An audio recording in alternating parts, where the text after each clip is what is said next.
Welcome back to the Comeback Kid, everyone. When we were previously with you guys, we were talking about the MLB playoffs, and now we shift gears here, and we're going to be discussing the NHL, specifically the Anaheim Ducks, Matt. Your Ducks, have played 2 games so far this regular season, and both games have been iffy, Matt, if I do say so myself. Oh, I think I definitely would say that too. But that game versus Arizona was a come-from-behind win after being down 4-1. I think who stood out in that game was Corey Perry with 2 goals and 1 assist. It's good to see him step up while Getzlaf, Eves, Lindholm, Vatanen, Kessler, Miller, and now Richie. You got it. 7 people are missing from their starting lineup with injuries. That's 1/3 of their lineup right there. But yeah, so the Coyotes, they gave us a good look at what's going on in Arizona in their near future. Max Domi, Brendan Perlini, Clayton Keller, all under the age of 22. They all looked well. And we also got to see the debut of Summer Edition's Derek Stepan, arguably their number 1 center in the future, coming out of the Rangers system. Nicholas Hjalmarsson, defenseman out of Chicago, 3 Stanley Cups under his belt. And then recent September acquisition, Jason Demers, a great puck-moving defenseman out of Florida. But I think the biggest concern that I would have as a Coyotes fan, if I were one, the former 3rd pick Dylan Strome in the 2015 draft behind former juniors teammate Connor McDavid and Boston University standout Jack Eichel. They both signed 8-year contract extensions heading into this year. Meanwhile, Strome is just getting started with his entry-level contract. And so far, he hasn't looked all that impressive, only having 12 minutes of playing time, which isn't a lot by any NHL standards. So I would say keep a close eye on him in the next few weeks. Yeah, so, again, the Ducks had to overcome a 4-1 deficit in their opening game. And we can talk about how that's a great win for the Ducks. They were able to show tenacity. They were able to show fight, being down in a home opener like they were. But you were telling me, Matt, you would have much preferred them to win in a much different way, because this kind of shows some writing on the wall, and we saw that again against the Flyers on Saturday with the same defensive trouble that plagued them in Game 1. Yeah, I would say against the Flyers, they looked very ugly in front of Gibson. Gibson, standout performance from him, even if it came in a loss. Yeah, he had one of the, when we were watching it, one of the saves of the year. We were in Wings and Things, and you got up out of your seat and started screaming at that save. Yeah, poor everyone else in the restaurant. Oh my gosh. I mean, they're all watching Saturday college football, but as we like to say on the Comeback Kid, we watch what we want to watch. Yes. And talk about what we want to talk about. Yes. So I wasn't, no shame in what I did. I stood up and I cheered and drew a lot of attention. A lot of heads turned, and then they found out heads turned for a hockey game, and they went back to eating their wings. And yeah. So definitely, let's turn our attention back to the Ducks and less about wings. So, what do you see from the Ducks so far this season?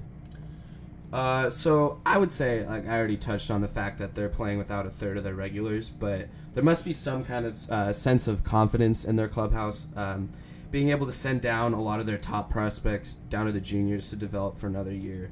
I've always pointed out amongst you two, Sam Steele, he's going to be a good 2-way floor general, being able to lead us in the offensive and defensive zones. Also lit it up last year in juniors, posting the most amount of points since Patrick Kane. Patrick Kane. So I would say I was expecting him to come and play this year, with Kessler being out for an extended period of time. And then, of course, there's also Max Jones, who was picked right before Sam Steele in the 2016 draft, who's another big body who can skate and create chaos on the front of the net, both things the Ducks like. So I was expecting them to come up, but I think the Ducks are exercising some patience this year. But one name that did get through the preseason and is now on the Ducks roster is Giovanni Fiore, who signed an entry-level contract back in April with the Ducks after going previously undrafted. And he made his debut against the Flyers. Didn't do a lot there, but I don't know what I would expect from a 21-year-old who wasn't drafted. But he impressed during camp.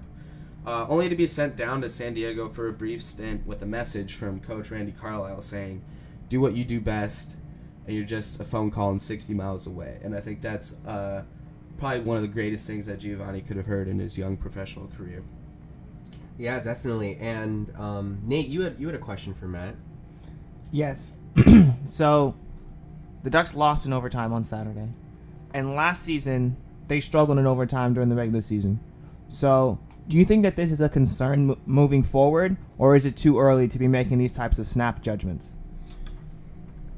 I think it's an excellent question, Nate. As we have seen, the 3-on-3 format, the new one that was just added last season, favors faster players in an open environment. I mean, the fact is that there's less people on the ice. There's a lot more movement to get the puck going into the zone quicker. And we know the Ducks aren't necessarily the fastest team. They're a stronger team. So, yeah, I would say that the format doesn't maybe favor a Ducks, type of play, but I wouldn't be super concerned with that, especially with the goal the Flyers had. It was a broken up play where Simmons capitalized on a golden opportunity. The rest of his team was going for a line change, and he just so happened to get the puck. And I mean, it's kind of fitting that would happen to the Ducks, but this is game 2 of the season, and I think as the crippled unit kind of meshes together, because they will have to, I think these kind of concerns will go away. Yeah, and touching on Simmons, actually, so we are playing fantasy hockey together. You people at home, you may want to know that moving forward. So we'll have our biases against certain players because they're getting us points and bragging rights throughout the season. And I have Wayne Simmons of the Philadelphia Flyers on my team, and I asked Matt, I'm like, Matt, the Flyers are playing the Ducks this Saturday. Do I sit Wayne Simmons, who has been the number one fantasy forward so far this season? And you told me 100% yes. The Ducks are going to lock it down. The Ducks are not going to let the Flyers do anything on their end of the ice. And Simmons put up quite a bit of points. I won my matchup, thankfully. But Matt, you have been very confident about the Ducks so far this season, and they honestly haven't really impressed. We're going to really have to look forward, for a turnaround here. I'm sorry about that. When I gave you that advice, I didn't realize that Wayne Simmons, since 2015, has the second most power play goals out of anyone in the league. So I think props to him. Keep it up, buddy. Just not against the Ducks. Not against the Ducks. I would say there are a lot of concerns, but the fact of the matter is that the Ducks are 1-0-1 in 2 games in this going into this season, and the fact is that the Ducks winning in their opener of the season, I don't know when the last time that happened was. They've always been flat-footed coming out of the gate, but then they come out and they do something special. Yeah, and Matt, you were mentioning to me that the Ducks are one of the best 5-on-5 teams in the NHL, and so you would assume that they would want all 5 players on the ice. In my limited hockey knowledge, it seems like that is playing into their strength, and it just hasn't been that effective for them. Yeah, so I would say probably the Ducks' biggest concern looking forward is their penalty kill. They've always been one of the better penalty kill units, but I wouldn't want to always be on the penalty kill. I think that's a little nerve-wracking, if I would say so myself. I would say being the second most penalized team in the last 10 years, you're taking a lot of chances there. And Cam Fowler did have a wicked shorthanded goal in the game against the Flyers, but we can't count on that every single game. And I would say, yeah, definitely need to look at how the sticks are coming into play. Maybe we're getting too many shins. We know we like to be physical, but we have to figure out what we can and cannot get away with. Definitely. So let's pay close attention to the Ducks this year. It could potentially be a very big year for them, a Stanley Cup year, if you will, potentially, and they haven't gotten off to the best start. We're going to have to see a big turnaround if that's going to happen. And speaking of the Stanley Cup, another game that caught my eye as well as the eyes of many hockey fans around the league is that the Pittsburgh Penguins lost heftily against the Blackhawks this past week. And it was such a horrible, horrendous loss for not only defending Stanley Cup champions, but back-to-back defending Stanley Cup champions. What do you have to say about this kind of loss, Matt? It's a statement. I would definitely say so. We all know that defending in any championship it's hard in any sport. But I think this scoreline, is more of an accomplishment for Chicago than it is DEFCON 5 for Pittsburgh. The Blackhawks only scored 3 goals in their 4-game sweep against the Nashville Predators. They did not look well in the playoffs last year. And they knew coming out of that a lot of changes were going to be made during the offseason.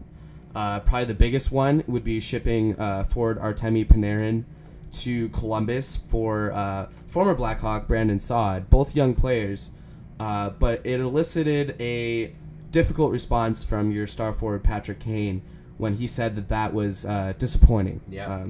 And I would say, so far, I don't know if that trade has been disappointing. Brandon Saad, in that game against Pittsburgh, had a hat trick. And then in their second game against Columbus, which is where Panarin ended up at, Saad had another goal and assist. So I think Blackhawks, when they made that trade, knew that they were looking for a two-way forward. Their other great forward, Marian Hossa, had to prematurely retire because he was getting like skin rashes with his equipment.